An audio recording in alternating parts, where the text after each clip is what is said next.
Faut-il être un manager pour être un leader? Faut-il avoir une équipe pour être un leader ou considéré comme un leader?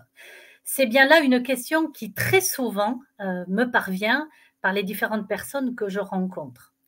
C'est aujourd'hui ce que nous allons explorer. Est-ce que vous êtes un leader ou un leader dormant en fonction des fonctions que vous avez, qu'elles soient hiérarchiques, qu'elles soient transverses, que vous soyez en autonomie, que vous soyez même un travailleur indépendant, en haut ou en bas de la pyramide? Qu'est-ce que ça veut dire que d'être un leader? Et finalement, qu'est-ce qu'on attend d'un leader? Ou pour avoir un tel qualificatif, est-il un bon leader? N'est-il pas un bon leader? Je suis Hélène Manot, j'accompagne depuis plus de 20 ans la carrière et les compétences de leader dans différents types d'organisations, des grandes, des petites, des indépendants, dans tous les secteurs d'activité. Aujourd'hui, nous allons traiter cette question et pour ça, je vais appeler à ma barre, si j'osais dire, Angélique, ma partenaire de toujours, pour ces lives. Coucou Hélène.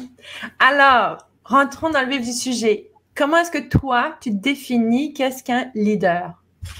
Alors, plutôt que de rentrer directement dans la définition, j'aimerais attirer l'attention sur ce qui fait un paradoxe autour de ce mot. D'abord, et nous sommes en langue française actuellement, en train de vous parler, de nous parler, c'est un mot anglais. Et pourquoi n'y a-t-il pas un mot français pour définir ou pour traduire la même intensité que le mot anglais que nous utilisons dans l'immense majorité des organisations de travail, ou même associatives, ou même politiques ou institutionnelles d'un pays? Eh bien, parce qu'il n'y a pas de traduction littérale de ce mot-là, c'est un concept. L'autre chose qui est important aussi, le second paradoxe que je voudrais amener, c'est que on parle très souvent de leader avec cette espèce de paradigme qu'il s'agit des hauts gradés d'une entreprise, les dirigeants, les cadres dirigeants.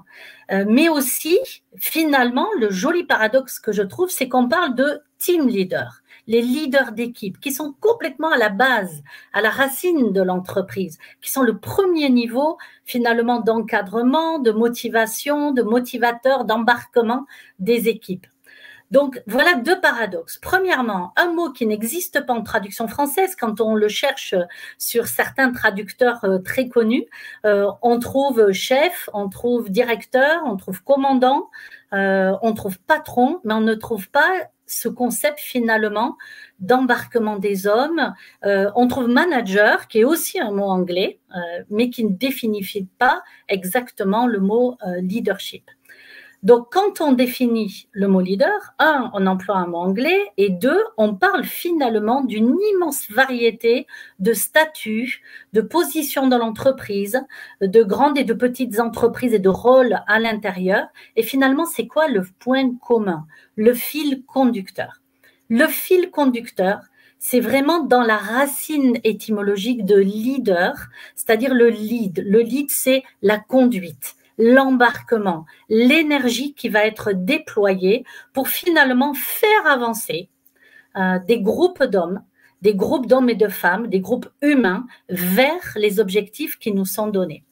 Donc, à la question, faut-il être manager ou responsable d'équipe pour être un leader?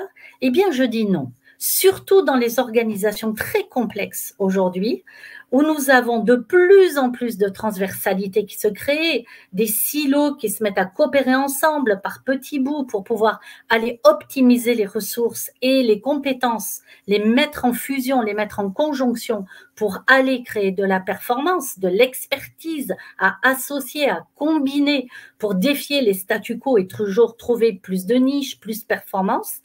Eh bien, c'est véritablement aussi bien dans toutes les parties de l'entreprise qu'on va les retrouver.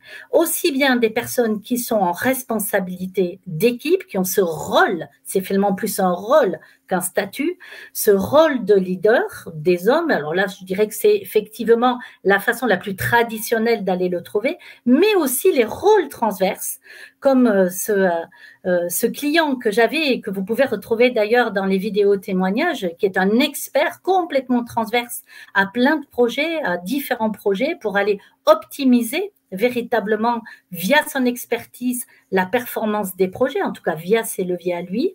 Ou bien ça peut être aussi quelqu'un qui assure une coordination, ça peut être quelqu'un qui a très haut niveau hiérarchique, quelqu'un en bas de l'échelle, avec cette responsabilité finalement d'accueillir toute cette stratégie au sens le plus opérationnel et donner du sens à ses équipes pour leur donner envie de continuer d'avancer dans cet équilibre entre exigence et bienveillance, dans ce challenge des statu quo qui est nécessaire dans la transformation permanente des organisations, des chaînes de production, des supply chains, des organisations de travail, qu'elles soient nationales, locales ou mondiales pour certaines. Donc, qu'est-ce qu'un leader? Un leader va être ce type de personne qui a ses compétences clés, qui va permettre l'accueil, l'embarquement et véritablement le boostage de toutes les compétences, de toutes les énergies, avec à la fois les compétences opérationnelles de chaque collaborateur, partenaire, qu'il soit interne ou externe, selon son rôle, mais aussi la véritable manière de vivre, les préférences fondamentales de chacun de ces êtres humains qui vont être mis en action dans leurs caractéristiques personnelles, sur leur tempérament, sur leurs préférences, mais aussi sur leur goût, leur envie, leur passion, leur pas envie, leur pas aimer du tout ce qu'ils font parfois, ou leur accord ou pas d'accord, et de façon à savoir trouver les biais, les véritables moments d'ouverture pour pouvoir ramener tout le monde vers le même sens, et pour autant qu'on n'a pas un tête, je ne veux voir qu'une tête malgré la diversité, et qu'on soit bien en s'appuyant sur cette diversité incluse et véritablement connue et respectée pour pouvoir avancer. Wow, Hélène, si je t'écoute aujourd'hui, puis je me suis encore jamais donné l'étiquette ou je me suis jamais encore associée à l'idée que moi je pourrais être un leader, mais je sens quand je suis au travail et tout ça que j'aimerais être reconnue comme un leader. Comment est-ce que je me positionne? Comment est-ce que je peux identifier que oui, je suis prêt à me faire reconnaître comme un leader et éventuellement peut-être changer de rôle ou tout ça, ou peut-être tout simplement juste me présenter d'une autre façon. Est-ce que tu peux nous donner, tu disais que tu parlais d'une énergie. Quelle énergie personnelle ça prend pour se positionner comme un leader et développer son leadership? Alors, avant tout, être conscient de son impact. Conscient de soi-même, son impact pour soi. Lorsque je suis en face d'une situation, est-ce que j'ai conscience de ce qui se passe dans mon ego, dans mes réactions, dans mes mécanismes défensifs, dans mes enthousiasmes? Est-ce que je peux reconnaître ce que je ressens dans mes ressentis, mes sentiments, bien sûr. À l'occasion, on a multiples occasions d'être heureux, d'être moins heureux, d'être déçu, d'être en colère au travers du travail, mais d'être aussi joyeux ou d'avoir peur. Est-ce que je suis capable de ressentir avec vérité, avec sincérité, authenticité, parfois avec courage, ce qui se passe pour moi? Ça, c'est une première dimension qui est nécessaire, parce que lorsque je reconnais, que je suis conscient de ce qui se passe pour moi dans mes interactions avec les autres, eh bien, ça se ressent de l'autre côté. C'est-à-dire qu'on va dégager une certaine humilité, et pour autant, non pas une faiblesse. Souvent, les gens disent que s'ils se dévoilent sur ce qu'ils ressentent, ils vont se sentir vulnérables. Mais cette vulnérabilité, elle est véritablement la source, parce qu'elle est profondément humaine, elle est la source de la connexion qui existe entre les personnes et avec les personnes avec qui je vais travailler. Donc, il est important, et je ne dis pas qu'il faut être à tout prix vulnérable, il est important d'être conscient de ces espaces de vulnérabilité, de ces espaces de sentiments que j'ai à l'intérieur de moi, pour pouvoir les avoir en main, pour pouvoir être aux manettes de ma vie, et non pas juste me laisser transporter par eux et peut-être naïvement être prise à partie par l'extérieur, qui n'a pas toujours peut-être le même degré de maturité sur cet accueil-là. Donc du coup, c'est véritablement être suffisamment conscient et à l'aise, au confort avec ce que nous sommes profondément, pour pouvoir commencer à conduire sa vie et être prêt à l'impact que nous allons avoir.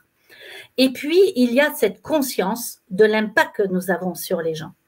Lorsqu'on est considéré comme un expert dans quelque chose, ce n'est pas nous qui le décrétons, c'est les autres qui nous reconnaissent comme tels. Si je suis un expert en leadership, en embarquement, c'est finalement le regard des autres qui va m'être adressé, qui va me permettre de prendre conscience quel type d'impact. Il est jamais monoforme, cet impact. Il dépend aussi de la manière avec laquelle les personnes vivent, les personnes ressentent.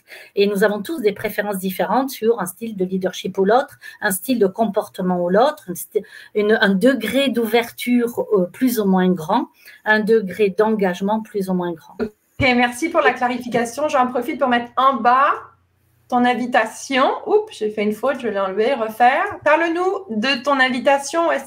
Si jamais vous vous reconnaissez, il y a quelque chose qui vous parle, s'il y a 5% de ce que Hélène vous a dit aujourd'hui,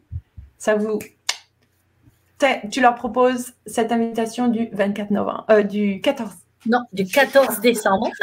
Du 14 décembre. On est le 2. Du 14 décembre, donc de 18 à 20 heures, nous essayons de faire nos webinaires. C'est un webinaire gratuit dans lequel vous arrivez avec votre question. Vous arrivez avec votre question d'enjeu, votre question sur laquelle vous bloquez aujourd'hui ou votre espérance. C'est-à-dire que vous pouvez aussi, c'est pas parce que vous rencontrez des problèmes que vous n'avez pas envie d'explorer, d'augmenter finalement votre pouvoir d'action, votre pouvoir d'impact dans une certaine éthique personnelle ou en préparation d'enjeux qui pourraient être importants pour vous. Donc, vous arrivez avec votre question et nous organisons avec ma partenaire Claire Billard du cabinet Euris un webinaire dans lequel vous allez pouvoir goûter autour de votre question que vous avez deux ateliers à l'intérieur qui sont 2 ateliers avec des leviers clés que l'approche élément humain permet et donne véritablement comme levier de leadership et pour voir comment ça impacte sur votre question. Qu'est-ce que ça permet d'ouvrir? Voilà, donc vous pourriez venir à ce webinaire, nous vous y accueillerons, c'est très interactif, nous limitons volontairement le nombre de façon à ce que vous puissiez travailler en sous-groupe, en binôme, en trinôme pendant ces 2 heures à explorer cette chose-là. Quoi qu'il arrive, vous pourrez repartir avec une première perception, des premières pistes d'action pour vous et bien sûr de pouvoir discuter sur ce que le reste du programme élément humain pourrait vous apporter dans les enjeux qui sont les vôtres aujourd'hui. Merci Hélène. Et puis si vous avez des questions, laissez-les dans les commentaires ou en message privé à Hélène. Et eh bien, à la prochaine fois, à la semaine prochaine pour la prochaine vidéo. À la semaine prochaine. Merci Angélique. Merci Hélène. À vous.